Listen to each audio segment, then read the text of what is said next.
premier tome, parce que vu le sujet, on espère qu'il y en aura beaucoup d'autres et que les monstres continueront de l'inspirer.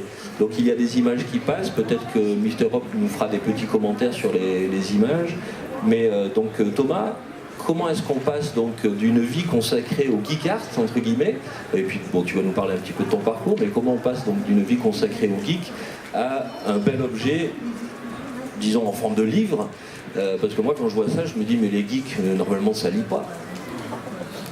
Alors, bonjour à tous, c'est complètement faux, hein, vous êtes tous d'accord. Je crois que les geeks, au contraire, lisent énormément. En fait, l'idée qui m'est venue sur ce livre, c'est tout simplement que j'ai eu des enfants. Et je ferai un petit topo sur ce que je fais, sur le geek art en général, mais pour ce livre en particulier, moi je suis un grand geek, hein, je suis passé par tous les domaines de l'adolescence, jeux de rôle, jeux de plateau, jeux de cartes, jeux vidéo, lecture, Seigneur des Anneaux. Donc j'ai grandi avec ça, ça m'a jamais vraiment quitté. Et quand j'ai eu des enfants, je me suis dit comment les faire rentrer dans cet univers-là. L'objectif c'est pas de leur imposer quoi que ce soit, j'ai pas envie de leur dire, de leur coller un comics dans les mains ou de leur imposer de regarder un tel film ou tel dessin animé en disant tu vas voir c'est bien, mais plutôt de leur faire découvrir ces univers-là de manière un peu pédagogique, un peu originale, un peu fun pour qu'ils rentrent un petit peu là-dedans de manière naturelle. Alors moi mes enfants ils ont 5 et 2 ans et demi donc ils sont encore un petit peu jeunes, mais l'avantage avec ce projet c'est que les illustrations de Thomas, de Mister Hope parlent à la fois aux plus jeunes et aux plus grands parce que c'est quand même des illustrations assez fun, assez chouettes.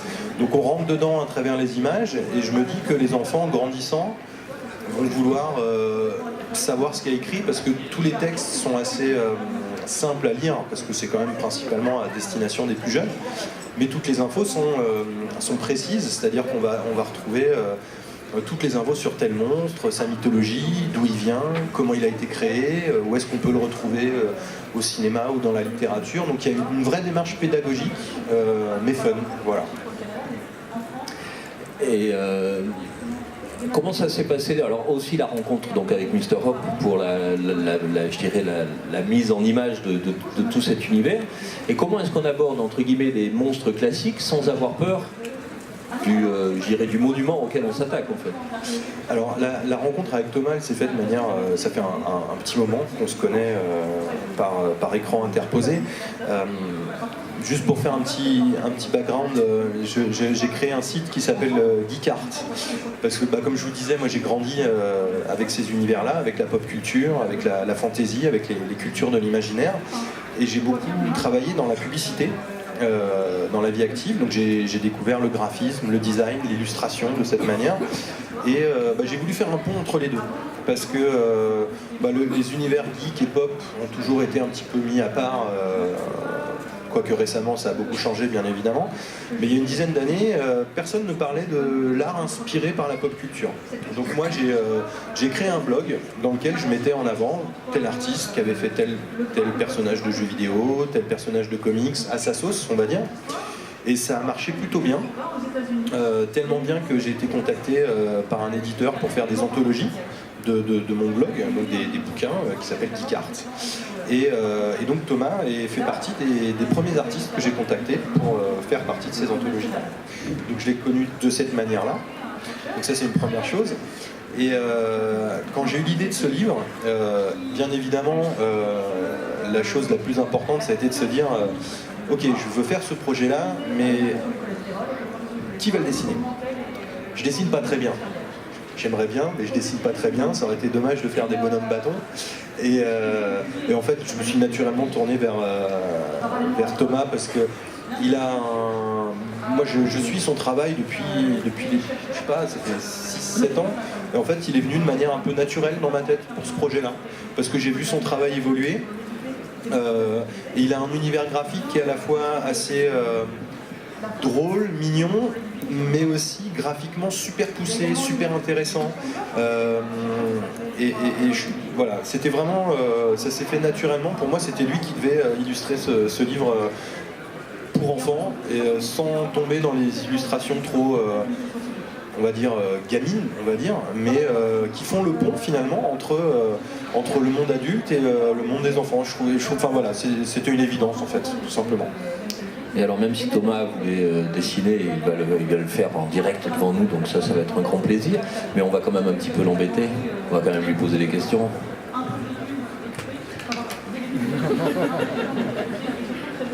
À savoir effectivement, enfin l'univers des illustrations de l'imaginaire, du fantastique, de la science-fiction et autres. Est-ce que comment tu es entre guillemets tombé dedans? Est-ce que c'était quelque chose qui date il y a très longtemps, bien avant ta rencontre avec le Geek Art, je dirais. Tu peux nous parler un petit peu de tout ça? Yeah, a little bit, I suppose. This is all very strange and new to me. Watching movies has been something that I've always done from a very young age, and drawing and scribbling and things like that. So it's a way of me showing how much I love these characters, to draw them in my own style.